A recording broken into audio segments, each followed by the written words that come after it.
Hello, this is Reverend Don Lewis coming to you from the beautiful metaverse, and more specifically from beautiful Danville, Illinois, homeland of the Corellian tradition. And this is Midday with Reverend Don. Welcome. And as you know, if you follow Midday with Reverend Don, you can type your questions or comments onto whatever platform you happen to be watching on, and they will show up here in my chat room if you are watching live, and we can talk directly. And today is Friday. It's our ordinary weekend roundup day. So I'm going to talk about at least some stories that are in the news. I'm um, not overly enthusiastic about this week's news. Um, some weeks we've had very positive, very inspiring stories. I don't particularly feel that way this week, but that's on me, and we'll see what we may find as we go. Um, If you're watching, you have anything you would like to discuss, please throw it in. Hello to Reverend Antonio in the chat room. It's good to see you, Antonio. And hello to Mary Cavalcante in the chat room. It's good to see you, Mary. And as you as you will know, if you regularly watch Corellian TV, I was on Tarot Thursday last night with Reverend Mary Hawk, and we were doing mini readings for people. That was a lot of fun. We were using the um, Tarot of Hecate, and that was a lot of fun. And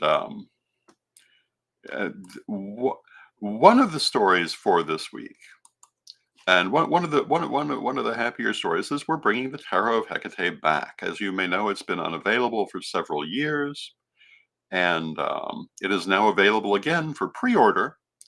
$60 at CorellianPublishing.com under the Infinite Tarot button. And as soon as we have just 10 pre-orders, we will send that order into the publishers. And that will be, I imagine, relatively soon. And if you are interested um, in your own copy of the Tarot of Hecate, if you've been waiting for it to come back, well, it is back, and now is the time to get it. And as I was saying, this is the Tarot of Hecate. Now, the new ones will have the blue back from the Infinite Tarot, but it's still the same cards, still the same artwork. And hello to Renee in the chat room. Hello to Ed the Pagan in the chat room. And so Tarot of Hecate is, I guess, our first story for today. And hello to Thompson in the chat room. It's good to see you, Thompson. And this is a good, happy story. Also, this evening at 6 p.m. Eastern, I think it's 6 p.m. Eastern, we have a chakra meditation for Pride Month by Reverend Brian Ellicott Cook. And I hope that you will join us for that. That will be very, very positive, very inspiring. And hello to Lynn in the chat room. And Mary says, I absolutely love my Tarot of Hecate deck. And I'm so glad that you do. It was a work of love on my part over the course of many years to finally get it out. I've told the story several times that I made it back in the 1980s with the intention of having it published through Gemini Press, but that is not what came to pass. And it was actually only about 20 years ago that we finally got it published. And Mary says, "Oh, awesome! About the Pride Month chakra meditation. I will be there. Wonderful. I think it will be a lovely event." Um, and Ed the Pagan is in the chat room. He is down at Gaia Thrift in downtown Danville. And we are having dollar days this weekend. So if you're in the Danville area, stop by Gaia Thrift. And we have a number of items for just $1 as part of the opening of the store. And Now we have a lot of very nice items. We also have some things at higher prices, but the whole front of the store is priced at $1, and so you can get some very good bargains. Now, as to our actual stories, the first one I want to talk about, last week we talked about Tennessee posting, no, Louisiana posting the Ten Commandments in all of their classrooms. Last month on, or the previous pagan news broadcast, we talked about Tennessee debating this same possible law. Today, I want to talk about Oklahoma mandating biblical instruction in all classrooms. And I am absolutely appalled by this. Of course, it's news in that it's happening now, but it's not a surprise. But in a manner of speaking, it's absolutely horrifying for a variety of reasons. The way this came about is that Oklahoma law Oklahoma has a new state requirement that classifies the Bible as a foundational historical text. And the Superintendent Ryan Walters announced on Thursday during a meeting of the state's Board of Education that every public school teacher will soon be required to have a Bible in their classroom and to be teaching from it. And made the statement that the Bible is an indispensable historical and cultural touchstone. Well, there's a certain truth to that. But went on to say that Oklahoma students are unable to properly contextualize the foundation of our nation without the Bible, which is absolutely not true. And for those of us who belong to other non-biblical religions, this is a major use of public schools for proselytization. And hello to Fox for Witch in the chat room, and Mary Hawk in the chat room, and Fox for Witch says, "Wait, what?"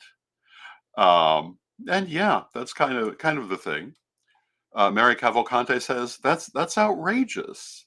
I'm so glad I homeschool Matthew." Yeah, it should be outrageous to us in particular. It should be outrageous to everyone, but it should especially be outrageous to those of us from other religions. And the Bible is absolutely not in any way a cornerstone of the foundation of the United States or US law. US law is based on British common law, which in turn is based on Germanic tribal law, which has nothing to do with the Bible or with biblical cultures. Now, did the Bible have a social influence? Well, with the coming of Christianity, yes. But for the most part, it didn't really touch the law. It certainly has nothing to do with the foundation of the American Constitution, because the Bible's a monarchic book. It's not at all in favor of democracy. It's in favor of authoritarian governments. During the great fight between the monarchies and the coming republics, the Christian churches were pretty much all on the side of the monarchies. That's one of the reasons why, to this day, so many Christians hate Freemasons who were on the side of the republics. There is no stretch of the imagination by which the Bible had any effect on the American Constitution. It's almost anti-biblical in terms of its sentiment. It was based on both Native American and ancient pagan concepts, and particularly on the concepts of the philosophy movement of the 18th century, but not even remotely on biblical concepts. But that's what they're going to be teaching people. And how they resolve that in their mind is a matter of mental gymnastics. But then one of the problems that conservative Christians have that they don't know they have is they have a very false version of history. Most people do. And Mary Hawke points out that European monarchs frequently claim divine right to rule from the Bible. Yes, exactly. The Bible was the bulwark of those European monarchies. One of the reasons Europe became Christian is that the pagan monarchs who came previously had their powers limited in many ways, but Christian monarchs did not. Christian monarchs were considered the representatives of God and could do pretty much anything. And so the monarchs had a reason to convert themselves to Christianity, which also gave them theoretically the right to convert their entire populations, which is what happened. This is not um, anything to do with any kind of democracy or republic. And um, one of the things that used to catch my attention were all those movies in the 50s in particular, 40s and 50s that were on biblical stories that tried to somehow tie the Bible to democratic ideas. It doesn't tie. It's not at all what that book is about. So claiming it as a foundational aspect of the country really is simply not true in any political sense. And these students are going to get a very twisted view of history, but that's the point. This is not really about history. This is about dominance. And the thing that I find so depressing about this, and we've talked about it before on this program, is as a community, we had years to prepare for this fight. We had years to try to head it off. We had years to prepare our response. And for the most part, we simply ignored it. There were individuals like myself, like Ed the Pagan, who were trying to sound the alarm. But for the most part, not only did the community not listen, it was quite hostile to that message. I can remember people in this community, when I tried to tell them this was happening, basically told me to stick to reporting on events and cosmology, or that I simply didn't know what I was talking about. And I imagine those people have not opened their eyes now because, if they were going to open their eyes, they'd have opened them then. But I hope the people who are watching me now have a different mindset. I hope that you understand this is a real problem that we have to face. Um, and to be honest, I think those people who weren't willing to listen to this message will probably just quietly go back to Christianity because it obviously wasn't that important to them to be pagan, or they'd have been more concerned. Um, when Sir Patrick McCollum was fighting for pagan civil rights in the prison system, I can remember certain individuals just being horrified um, that I was giving this story any attention. Mary Cavalcante in the chat room says, "We've definitely missed the warning." Yes, indeed. Scary times are coming if we don't nip this in the bud right away. Well, I hate to tell you, but we've missed the chance to nip it in the bud. There is no nipping it in the bud. Now the question becomes, how do we survive this? How do we prepare for the next confrontation? Because we've lost the current one. There is no winning it, no matter what. I know there are people who are looking to the presidential election thinking that makes a difference. It does not. The fight is already lost because the Supreme Court has made its position pretty clear, and a large portion of the country has already elected the conservative majorities who are going to vote this into law. Now, part of the effect of that may mean that our country is moving in a more feudalist sort of way. That is to say that where you live in the country may drastically affect what your rights are. I do not perceive anything like this coming in Illinois, for example, unless it's forced on us from the federal government. Last week, I was talking about how in Illinois we actually have put in a law against book banning. And there are other parts of the country that will be equally resistant to this movement. But where you are, really is in many ways going to become far more important in the future. Now, I'm not saying there's nothing we can do, but nipping it in the bud or avoiding the fight is past. Obviously, political organization would be beneficial. Obviously, supporting um, any candidate who opposes this kind of nonsense is beneficial. But can we avoid it at this point? No. We can only react to it because we, as a community, deliberately gave up the ability to meet it head on.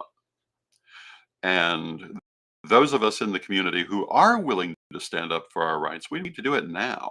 Now, I want to say hello to Byron Mallard in the chat room, and it's always an honor to see Byron. And Byron says, when we have dealt with this in the local school system, we were helped by the Americans United for Separation of Church and State. If you are looking for a large organization to help you and to find ways to work with this, Americans United for Separation of Church and State is a major one to work with. Um, if you're looking for where to fight this, in the local school boards is probably the most effective place. Your local elections are the most effective place. But it's not just a matter of going out and voting. It's going to take more than that. Not from every individual, but by and large. Um, we're past easy answers at this point. We basically at this point, um, as a community, are the Jews of Spain, um, or for that matter, the Jews of Germany in the late 1920s. Um, early 1930s, and we'd better take notice of it. And Byron also points out the Lady Liberty League, which is absolutely a wonderful resource. So if you find that you're being badly affected by these things, these are some of the organizations that you can go to for help. Um, but it's going to be very hard for some of our people to avoid being badly affected by these things, depending on where they live. And what does happen later in this year, what happens to the composition of Congress, for example, it's going to have a lot to do with just how bad and how quick we have to deal with this. And if you think we don't have to deal with it, you're being deliberately blind. Um, my attitude at this point is largely a local one, focusing on what we can do in our areas to make ourselves safe or as safe as possible. Um, I'm not sure there's anything that can be done about this situation in Oklahoma at this point, or Louisiana, except maybe homeschooling your children. But I'm not 100% certain that that will completely avoid the problem.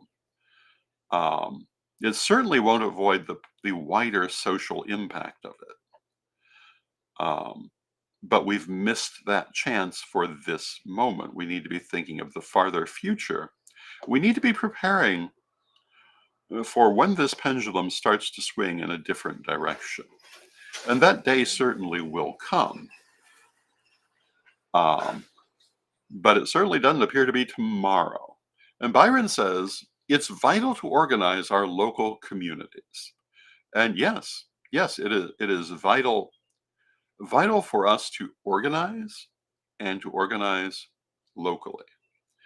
And coming in the future, there are some announcements in terms of things in that direction, but not today. But there are some things that may help with that, which are down the line.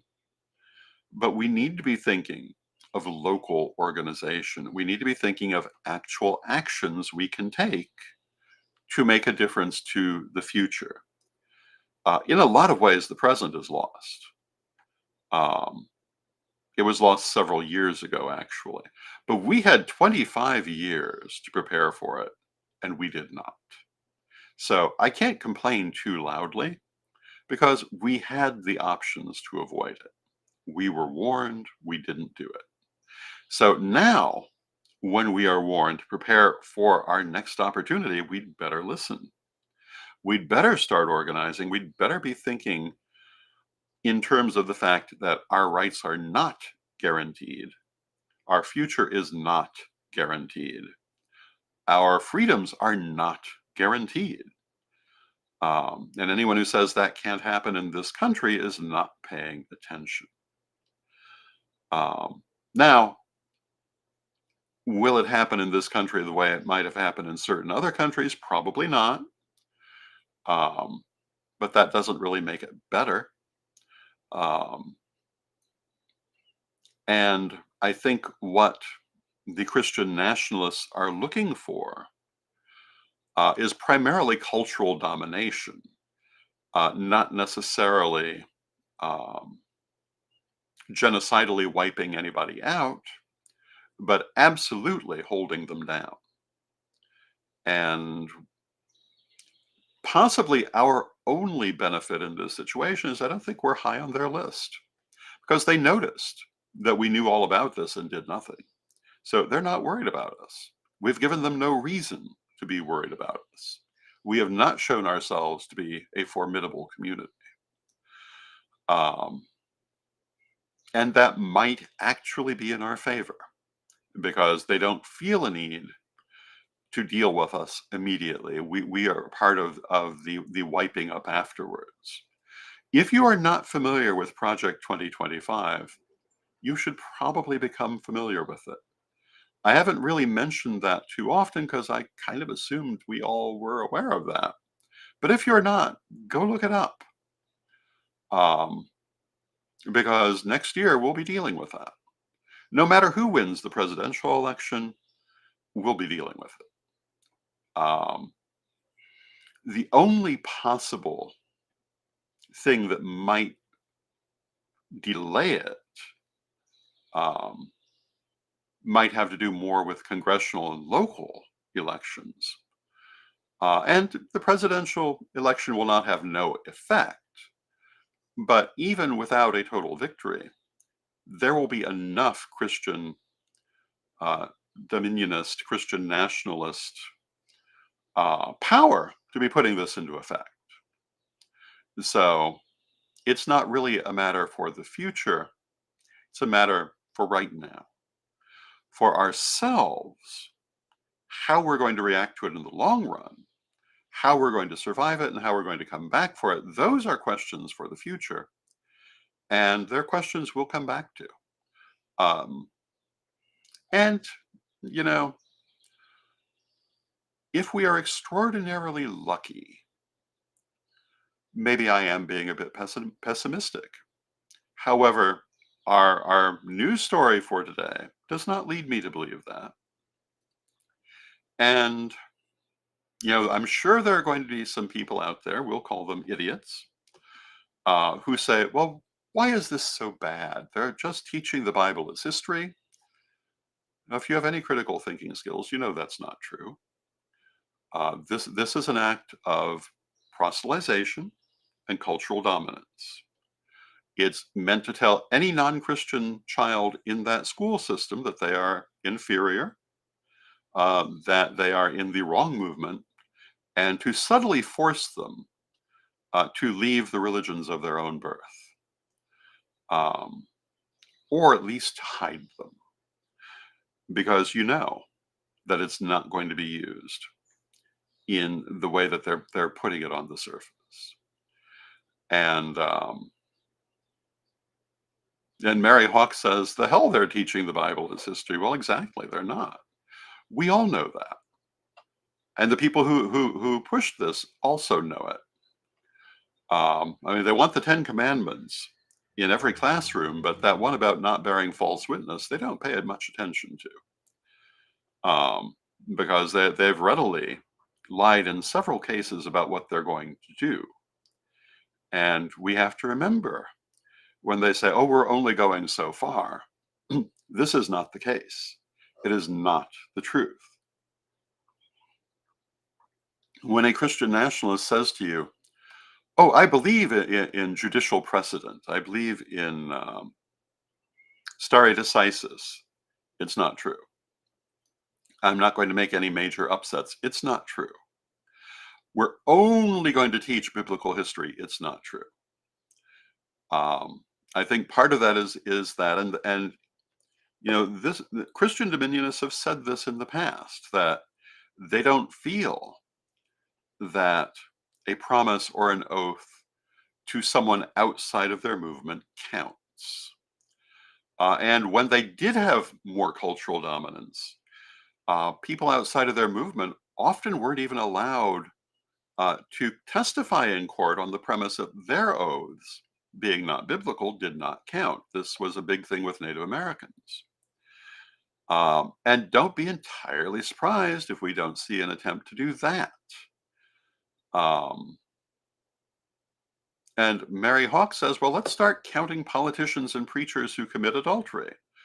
Well, not only that, but let's start with the anti-LGBT politicians who are later found in the men's room on their knees. I mean, at this point, these are cultural tropes, um, but it doesn't matter because they have one set of rules for themselves, which is do whatever you want, and a different set of rules for everyone else. Because if you've missed it, all of these 10 commandments, all of these biblical rules are for us, not for them. How many times has the minister who spends every week extorting the people in their church to do this and do that and follow this rule and follow that rule, turned out to have a dozen mistresses? It turned out to be having those mistresses get abortions, or it turned out to be sleeping with um, underage children, sleeping with the boys in the bathroom constantly. We just had one. One of the leaders of one of the major megachurches. It just came out that he had abused a 12-year-old girl over the course of several years. And the church is busy trying to say, well, it's not our fault for this reason or that reason. And hello to Reverend Eric in the chat room. And that they thought they knew that he had had an extramarital affair, but they didn't know she was only 12. And, that might be true. But it's no excuse for him. But I think if you were to talk to him, he probably doesn't feel he did anything wrong, because those rules are for everyone else. And I'm not quite sure what to say about that. It is certainly a very entitled philosophy, but one of the big subjects of the last few years has been the degree of entitlement in this community, the United States in particular, but not exclusively. Certainly Western Europe, and that comes out of the Bible. The idea that you are the chosen ones who can do everything you want, and everyone else must obey these things. And if we're expecting them to follow their own rules, there too we're being foolish. They're not going to follow their own rules, and they're not going to do what they say they're going to do. When they say that there are limits to their intentions, there are not. If they are able to do everything they want to do, we're basically going back to the Dark Ages. Now, I will say, and we'll end on a moment of hopefulness, I don't believe for a moment they can do everything they want to do. I think that there are far too many tools in society now to prevent that. But then I probably was sitting in the Roman Empire saying the same thing. Don't worry about these radicals. We're far too advanced a civilization to fall to them. And they did. However, if you look at the Eastern Roman Empire, which continued for 1,000 years after the Western Empire fell, their fall into the Dark Ages was not comparable. It was Western Europe, which was not as advanced, that fell so far backwards. So I think what I would say is we still have many tools to work with. We still have a heterogeneous society. And like I say, I personally think we're heading toward a somewhat feudal model where we live is going to make a huge difference to how we can live. And we'd better start taking it into account. And hello to Steve in the chat room. It's good to see you. I think that's a horrible situation. I've lived my entire life in a country where, for the most part, I could go anywhere and have mostly the same rights. And I don't think that's going to be true in the latter part of my life. But I am hoping to keep at least some of those rights in the place where I do live.